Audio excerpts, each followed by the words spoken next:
through this area. This is just around the Fashion Square Mall, and we've been seeing traffic is building here as people are out and about doing that holiday shopping this time of the year. Exactly. People probably don't know what this person is doing as he continues to cut. That was a close call. They're almost hitting that silver car. Just at this point, completely reckless. Has been for the last several minutes. We're told the sheriff's chopper is also in the air, but again, hanging back not to spook this person, but continues to just drive in between these cars in the middle lanes with oncoming traffic in the direction. Now, this was just past Bumby, we were told. Again, just past the Fashion Square Mall. This has all been going on the last several minutes. If you're just joining us, this breaking news.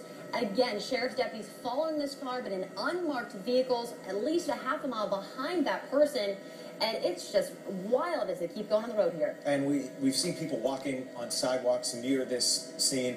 And so we were watching this very closely because he is putting not only the drivers and other vehicles on the road, but the pedestrians that are nearby this as he leads police and Orange County deputies on this high-speed pursuit. What we understand is this may be, and we're working to confirm all this information with the Orange County Sheriff's Department, possibly this is a robbery suspect. And Jason, too, new information. Well, he may be approaching Interstate 4 here in just a few minutes. So if this chase then heads on to Interstate 4, then things will really get dicey, considering, as you were talking about, it's the holiday season. People are out nonstop here shopping, finishing up those last-minute Christmas presents, and this person is just on the road. Now it looks like he's a little bit of breakaway here, and he's just going. And again, he's approaching I-4 here. Car slowing down, and there he goes.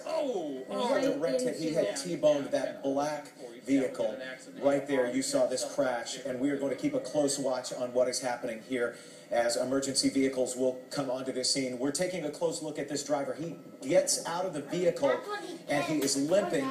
Obviously, the driver is hurt from the impact of that crash at a high rate of speed. Is he going to try and make a run for it, or he's going to lay down as we see the authorities arriving onto this scene? Police are there, and they are going to take this man and whoever else is in that vehicle into custody and, of course, check for these two other vehicles involved in this crash if anyone was hurt. And again, Jason, reports are not for sure confirmed, but again, this was a possible robbery suspect. If you're just joining us, we saw this collision. He just went head on there through the intersection, T-boned that black vehicle. The suspect now on the ground, got out of the car, was limping. Now you can see authorities here on the scene. They are putting him in handcuffs, arresting